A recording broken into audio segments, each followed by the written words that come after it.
Muy buenas tardes, mi nombre es Angélica Hernández y el día de hoy vamos a dar desarrollo al parcial número 2 de la asignatura de Estadística. Primero, ¿qué se entiende por análisis de varianza y cuándo se utiliza? Bueno, el análisis de varianza ANOVA es una fórmula estadística que se utiliza para poder comparar las varianzas entre las medias o el promedio de diferentes grupos. Es una variedad que utiliza varios contextos para determinar si existe alguna diferencia entre las medias de los diferentes grupos. Este tipo de análisis de varianza se utiliza básicamente en el aprendizaje automático, ya que está la selección de las características más fiables y útil que se utilizan para formar un modelo. Este tipo de análisis de varianza ayuda a seleccionar las mejores características para formar o obtener información más certeza y asimismo esta influye a una variable en un objeto. Bueno, ahora tenemos ¿qué se entiende por distribución chi-cuadrado y cuándo se utiliza? Bueno, la distribución chi-cuadrada es una distribución continua que se especifica por los grados de libertad y el parámetro de no centralidad. La distribución siempre va a ser positiva y asimétrica, pero la asimetría disminuye al aumento de los grados de libertad. Esta es utilizada principalmente en las pruebas de hipótesis y en una menor medida para los intervalos de confianza para la varianza de la población cuando la distribución es subyacente es normal. Características que tiene chi-cuadrado y la distribución F. Las características de la chi-cuadrado es que la distribución es positiva simétrica, la simetría disminuye cuando se aumentan los grados de libertad en un eje de X y Y, permite comprobar que tanto se puede ajustar una muestra a una distribución teórica, es mayormente utilizada en las pruebas de bondad para relacionar los datos de la muestra con la distribución de Poisson y permite comprobar la independencia de las variables que se categorizan.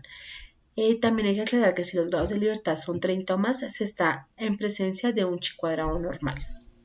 Por otro lado, la distribución F, esta incluye varios métodos estadísticos. La distribución F particular se utiliza depende del número de grado de libertad que se tiene en la muestra. Esta característica de la distribución F también está presente en otras distribuciones, como lo es en la distribución T y en la distribución chi-cuadrado. El valor de la distribución F es nulo, es decir, cero o positivo, nunca va a tener valores negativos. Y esta distribución posee una leve inclinación hacia la derecha, por lo tanto se trata de una distribución de probabilidad que no es simétrica. Ahora, el manejo de ANOVA de una vía y de dos vías. El manejo de ANOVA de una vía es determinar la existencia de una diferencia estadística significativa entre las medias de varios grupos. De hecho, al hacer esta prueba de varianza, esta permite determinar si las medidas son iguales o no. Por ende, se realiza una prueba ANOVA de una vía que hay que cumplir con 5 requisitos básicos. El primero es que cada población que se toma de la muestra debe ser una población normal. Segundo, todas las muestras se seleccionan al azar y son independientes. Tercero, se supone que las poblaciones tienen desviaciones típicas iguales o con varianzas. Cuarto, el factor de una variable categórica y finalmente la respuesta a una variable numérica. Por otro lado, tenemos la prueba ANOVA de dos vías, que estas son o se obtienen datos independientes. Este análisis de varianza de dos vías también se conoce como plan factorial. Con dos factores sirve para estudiar la relación entre una variable dependiente cuantitativa y dos variables independientes cualitativas, cada una con un factor y con varios niveles. Finalmente, explica los términos de tratamiento y bloque.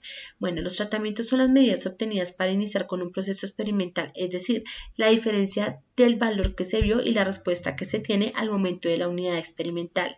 Estas muestras de tratamiento no siempre van a ser iguales, en algunas ocasiones resultan positivas o satisfactorias, pero en nuestros casos son diferentes. En la selección de tratamientos se obtienen los detalles para ejecutar el tipo de prueba. Los bloques de análisis de estas varianzas son denominados bloques, esto debido a que los individuos se asignan de forma aleatoria. Esto se genera de acuerdo con la identificación de la permanencia del bloque. Normalmente se llama diseño bloque aleatorizado, sin embargo, el diseño de los bloques no es una dimensión de tratamiento. El diseño no tiene el propósito de probar un efecto en los bloques, su propósito principal es lograr asignar una variabilidad de los sujetos antes de su rendimiento. Muchísimas gracias por la atención brindada.